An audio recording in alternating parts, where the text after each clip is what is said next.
Cheers, my loves. I hope that all of you are doing really well.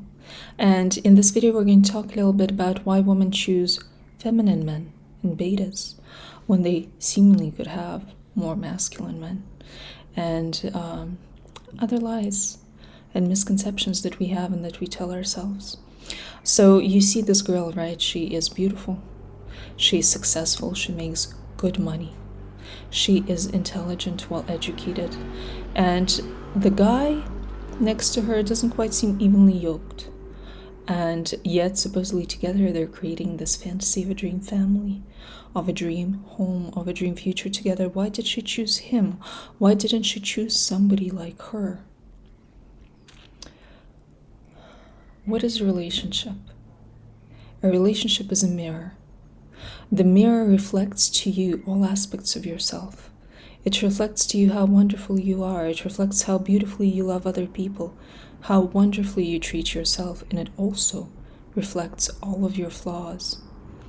A true relationship is an accurate mirror that shows to you things exactly as they are. When a woman is purposefully choosing somebody who is not equally yoked to her, she's choosing a comfort zone. She is choosing the visuals of a relationship without an actual relationship. She's choosing a skewed mirror, a mirror that, because it is weaker than her, because it is less powerful than her, because it gains substantial advantages by being with her, will not tell her the truth, but will tell her what she wants to hear. It will profess to her feelings that aren't even remotely as deep as it is professing, virtues that aren't remotely as bright as it is professing, and it will allow her behind closed doors to not need to work on her emotional instabilities, on her wounds, on her illnesses, on her lack of self-care, on a myriad of other things that this woman would need to work on after a full day of work, after a full day of facing the world and wearing all kinds of masks for them.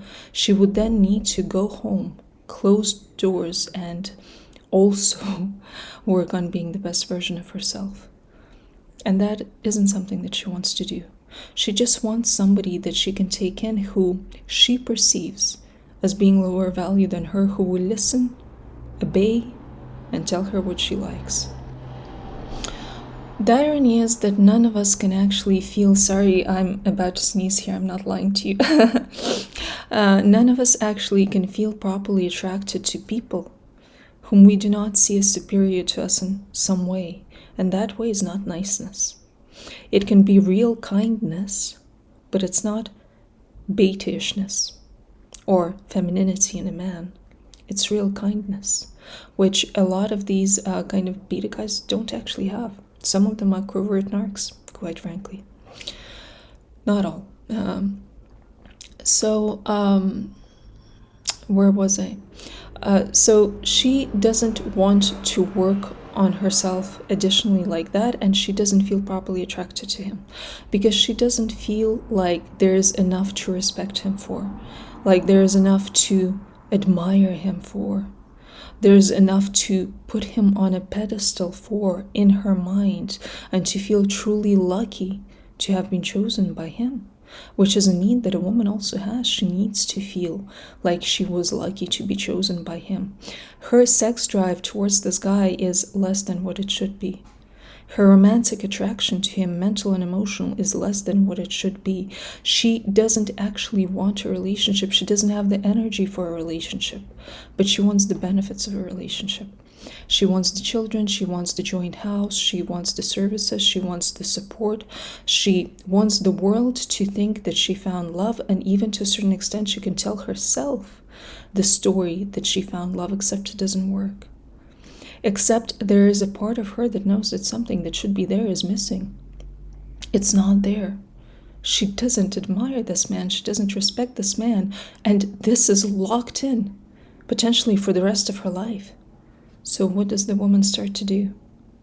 Does she start working on herself so that she feels worthy of love, even with all of her flaws, even behind closed doors? No. She tries to change the guy. She says, yeah, he's a bit of a beta loser right now, but I will nag him.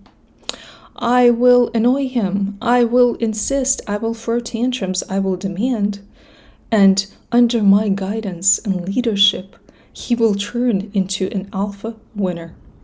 And she makes this guy's life basically living hell to one degree or another, because he thought that he is loved, admired, respected, and accepted for the kind of better loser vibe that he's giving off. And it turns out that she's just giving him promises that one day she could love him, admire him, and respect him if he changes, and if he keeps changing. Which is not the same as saying in a relationship you don't need to work on yourself. In a relationship, both parties need to compromise.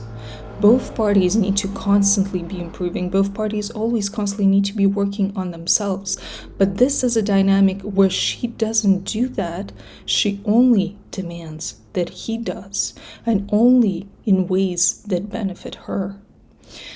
And she keeps telling herself, because he is reflecting a false reality to her, a gaslit chamber to her, she keeps telling herself that he's so fond of her, she's so loved, she's so wished for, she's so admired, and the guy resents her. He can't love her either, because he feels like less than next to her. He feels like she is emasculating him on purpose. Quite frankly, he becomes passive-aggressive. So this is a relationship that is likely to have one of three endings. The most common one is that they're both unhappy. They both tolerate it. They both keep telling themselves that one day this dynamic is going to shift and is going to change and some miracle is going to happen and the other person is going to have a personality transplant. And they go on decades like that.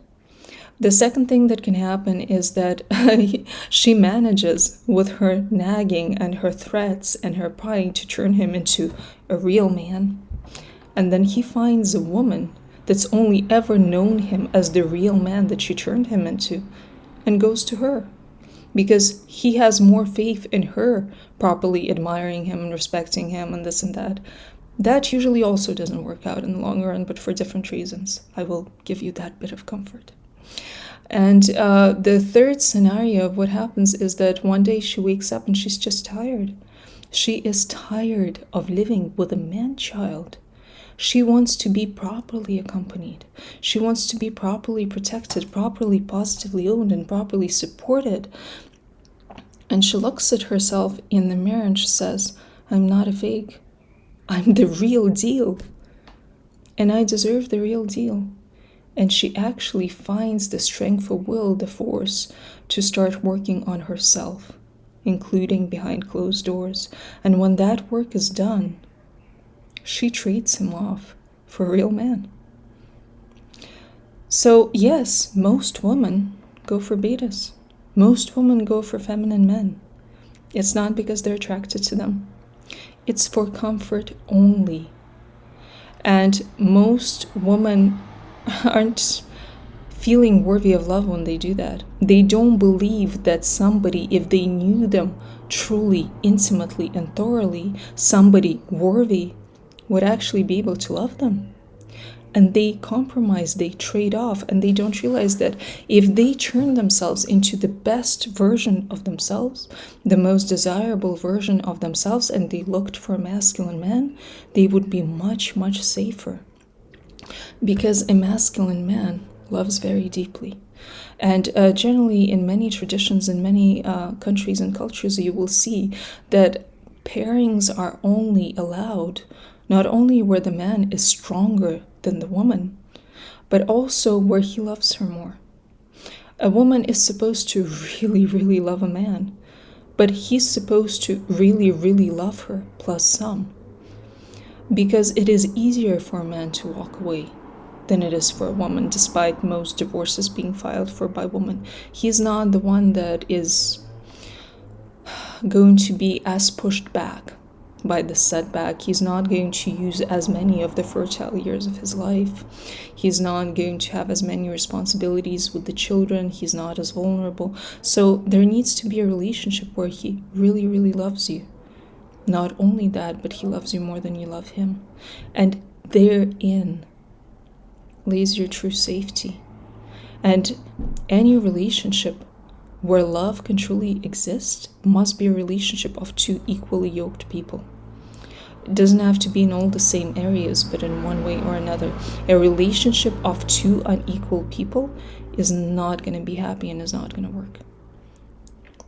It's like one of those lies that guys tell themselves too, right? Because men do like to say, oh, women are so promiscuous these days, so I want somebody who's very innocent, I want somebody who's mine and mine alone, and he wins the championship for this girl's attention, he gets her, and then he's bored out of his mind because she hasn't actually opened herself up to her sexuality, she hasn't explored it, she hasn't found her inner beast, she doesn't know how to truly value a sexy man.